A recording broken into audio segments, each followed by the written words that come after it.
Some fouls are just fouls, but others are life sentences. In today's NBA, a controversial play can dominate headlines for weeks. Dillon Brooks strikes Gary Payton II in mid-air, fracturing his elbow. Draymond Green stomps on Domantas Sabonis during a playoff game. These moments spark outrage, suspensions, and endless debate. But how did the league get here? And what was the single event that forced the NBA to change forever? To understand that, we need to go back to a different era. The NBA of the 1970s was a violent place. Teams employed designated enforcers whose job was simple: intimidate and punish. Fighting was part of the game. On December 9, 1977, this culture reached its breaking point. The Lakers were playing the Rockets. A scuffle broke out at midcourt between Kareem Abdul-Jabbar and Kevin Cunnard. Players started rushing in from all directions. Rudy Tomjanovich, known as a peacemaker, sprinted from across the court to break things up. Kermit Washington, with his back turned, saw a player in an opposing jersey charging toward him. Thinking he was about to be attacked, he spun around and threw a single punch. The impact was devastating. Kareem Abdul-Jabbar later said the sound was like a melon being dropped onto concrete. Tomjanovich's skull fractured, his jaw shattered, his nose broke. He suffered brain and spinal damage so severe that he could taste his own spinal fluid leaking into his mouth. The injuries were nearly fatal. The league's response was unprecedented. Washington received a $10,000 fine and a 60-day suspension, which came out to 26 games. But the real consequences went far deeper. Tomjanovich, after extensive recovery, did return to make another All-Star team the following season. But his career was never the same and was ultimately cut short by lingering health issues. He later found success as a Hall of Fame coach, leading the Rockets to 2 NBA championships. Washington's life was forever changed. He was publicly vilified, he became depressed, his effectiveness as a player, which relied on his physicality, diminished. His career and personal life were haunted and shaped by that single assault. For the NBA, this was a moment of truth. With its public image suffering and attendance declining, the league had no choice. It implemented new, stricter rules that included automatic suspensions for fighting. They added a third referee to games to better police on-court activity. The punch was the moment the league could no longer afford to treat violence as just part of competition. It was the catalyst that forced the NBA to cleanse its image and begin transforming into the polished, marketable, and safety-conscious global product it is today. Think about how shocking that 1977 incident was. Do you think the punishment for Kermit Washington was fair? Drop your thoughts in the comments below. The 1980s saw the NBA's popularity explode, fueled by legendary rivalries. But these rivalries were often expressed through a system of self-policing. Retaliation was expected. Punishment was minimal. The league was still figuring out how to handle violence, while celebrating the toughness that defined its biggest matchups. Game 4 of the 1984 NBA Finals perfectly captured this mindset. The Boston Celtics were down 2-1 against the Showtime Lakers. They were trailing 76-70 in the third quarter. After a blowout loss in Game 3, Larry Bird had publicly called his teammates sissies and demanded more physicality. Kevin McHale delivered. As Kurt Rambis streaked toward the basket for an easy layup, McHale wrapped an arm around his neck and clotheslined him to the floor. What happened next was shocking by today's standards. Benches cleared, but in Rambis' own words, there was no replay, no ejections, no fines, no nothing. Rambis got up, attempted to charge McHale but was accidentally tripped by a photographer, and then proceeded to the line to shoot his 2 free throws. The perspectives on the foul tell you everything about the era. Rambis was initially furious, calling it a cheap shot and a nasty, dirty play. Years later, he admitted that while it wasn't a basketball play,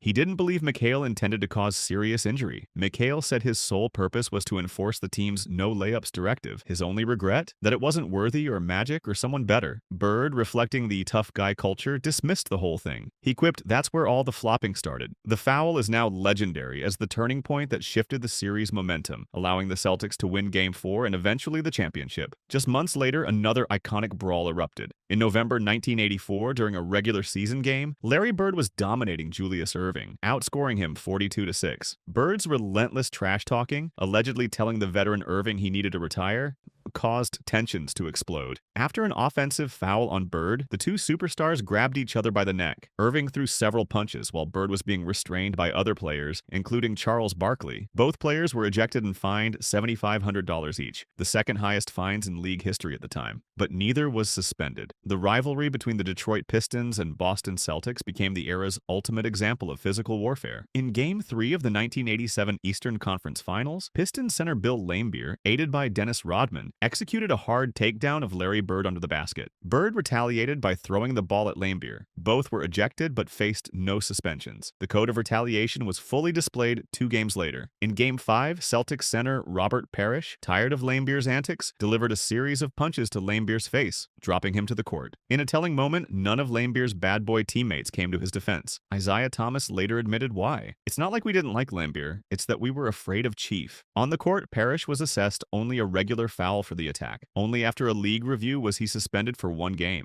These incidents show a league where players felt they had to enforce their own justice because official penalties were inconsistent and often failed to match the severity of the violence. The 1990s saw violence evolve from spontaneous brawls into a calculated tactical weapon. The enforcer role became professionalized. Physicality became a key part of defensive game plans designed to neutralize specific superstars. The most famous example was the Jordan Rules, a defensive doctrine created by Detroit Pistons coach Chuck Daly to stop Michael Jordan. The philosophy was brutally simple: force Jordan to his weaker left side, aggressively double-team him, and most critically, knock him to the ground whenever he drove to the basket. Pistons forward Dennis Rodman stated it bluntly: "Every time he goes to the basket, put him on the ground." We tried to physically hurt Michael. The primary enforcers were Bill Laimbeer, Dennis Rodman, and Rick Mahorn. Mahorn was known for his physical play against Jordan. A hard foul by Mahorn on Jordan in January 1988 sparked a major brawl. Multiple Bulls players were fined, including Jordan's bodyguard Charles Oakley, who had rushed to his defense. The Jordan Rules proved effective. The Pistons eliminated the Bulls from the playoffs in 3 consecutive seasons from 1988 to 1990. This sustained physical punishment forced Jordan to dedicate his off-seasons to building muscle and strength, a crucial adaptation that enabled him to finally overcome the Pistons in 1991. Violence in the 90s was also deeply personal. A simmering grudge between Isaiah Thomas and the Utah Jazz boiled over on December 14, 1991. Thomas felt he was snubbed from the 1992 Olympic Dream Team in favor of Jazz point guard John Stockton. He had embarrassed Stockton by scoring 44 points against him in their previous meeting. In the rematch, as Thomas drove to the basket, Stockton's teammate Karl Malone delivered a vicious and seemingly planned elbow to Thomas's head. The blow was horrific. Thomas collapsed, bleeding heavily from a gash that required between 40 and 47 stitches to close. In a testament to his toughness, he returned to play the final 6 minutes of the game. Malone was ejected, fined $10,000, and suspended for just 1 game. The Pistons organization condemned the foul as vicious. Years later, Thomas still referred to it as the cheapest thing in the history of the game. The era was also defined by battles between the league's premier tough guys. In 1990, during a game where Charles Barkley's 76ers were clinching a division title on the Pistons' home floor, Bill Laimbeer shoved the ball in the face of his former teammate, Rick Mahorn. Barkley immediately retaliated, igniting a massive brawl. Both players were ejected, fined $20,000, and suspended for 1 game. Barkley later boasted that he got in 3 to 4 good punches. Under coach Pat Riley, the New York Knicks adopted the Pistons' physical blueprint. Their strategy often involved targeting Jordan's key teammate, Scottie Pippen, with enforcers like Charles Oakley and Xavier McDaniel. In the 1992 playoffs, McDaniel's relentless physical harassment of Pippen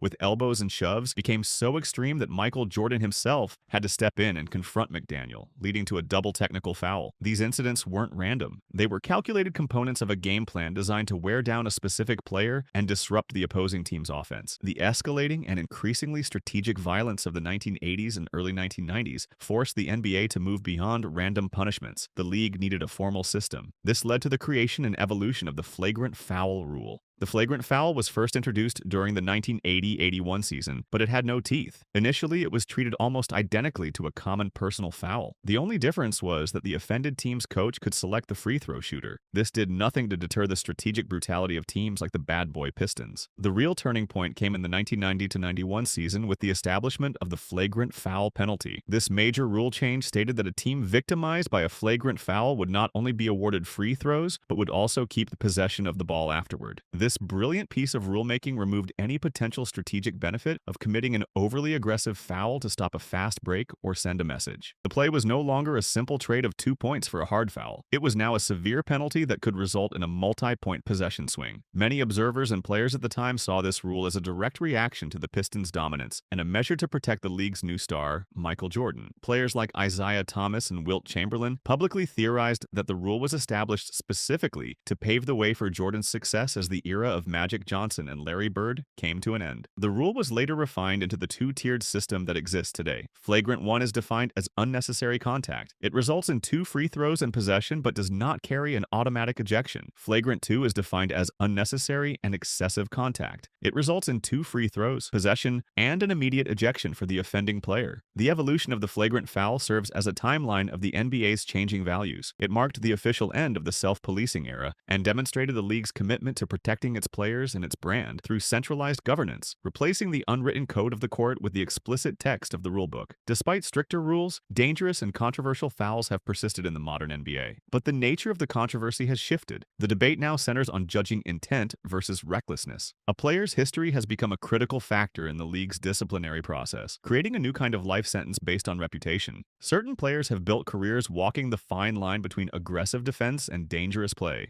Bruce Bowen, a premier perimeter defender for the San Antonio Spurs dynasty, became notorious for his signature tactic of sliding his foot into a jump shooter's landing space. This dangerous maneuver, which he used repeatedly against players like Vince Carter, resulted in numerous ankle injuries and cemented his reputation as one of the league's dirtiest players. During the Cleveland Cavaliers' 2015 playoff run, Matthew Dellavedova was involved in a series of controversial incidents. These included a leg lock on Chicago's Taj Gibson, a dive for a loose ball that resulted in a season-ending injury for Atlanta's Kyle Korver, and an entanglement with Al Horford that led to Horford's ejection. The string of events ignited a league-wide discussion about whether his aggressive style was dirty play or merely reckless hustle. In the modern NBA, a player's disciplinary record carries real weight. Draymond Green stands as the primary example. His career is marked by a series of high-profile, unsportsmanlike acts that have led to escalating punishments. In the 2016 playoffs, he kicked Steven Adams in the groin twice, resulting in a flagrant 2 foul and a fine but no suspension. Later in the 2016 NBA Finals, a retaliatory swipe to the groin of LeBron James earned him a retroactive flagrant 1.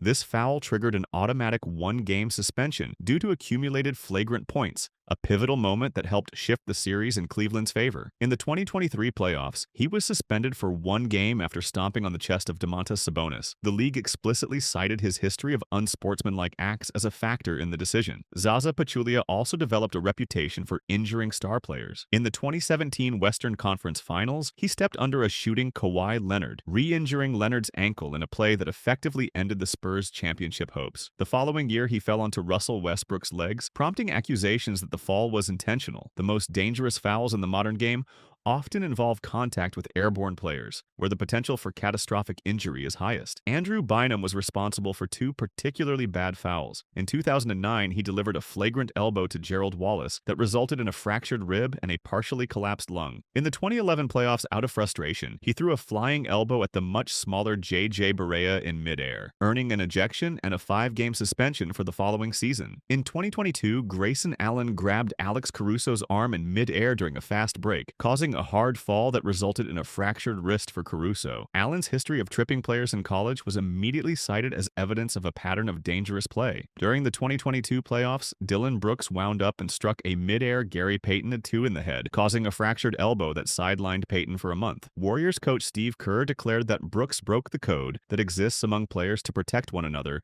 from career-threatening injury. The journey from the league-altering violence of the 1970s to the highly scrutinized, reputation-based justice of the modern era charts the NBA's transformation into a global entertainment enterprise. The era of unwritten codes and on-court retribution, epitomized by the minimal consequences for Kevin McHale's 1984 clothesline on Kurt Rambis, has been systematically replaced by a formal legislative framework designed to protect the league's most valuable assets, its players. The catalyst was the near tragedy of the Washington Tomjanovich punch, an incident so severe it forced the league to begin the difficult process of legislating brutality out of the game. Through the strategic violence of the 1980s bad boys and the targeted physicality of the 1990s, the league responded with the evolution of the flagrant foul, a rule designed to remove the tactical benefit of dangerous play. Today, that system has been refined to a point where a player's history of unsportsmanlike acts is a formal consideration in disciplinary action. The life sentence foul has not been eliminated, but its definition has expanded. It is no longer just a career-ending injury, but also a digital and disciplinary record